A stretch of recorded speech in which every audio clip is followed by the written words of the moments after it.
Hey everybody, welcome back to Technology Tuesday. Today we're going to go over OneNote from Microsoft's Office Suite.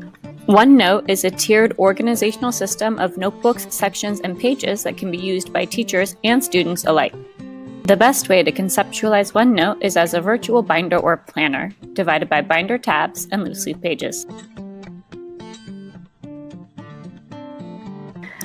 Log in to Office 365 and click on your OneDrive icon.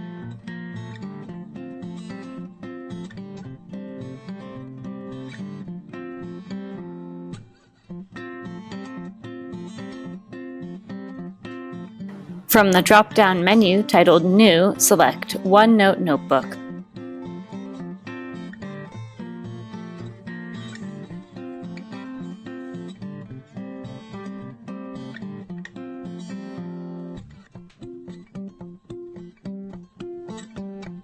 Then start with the basics, your sections and pages.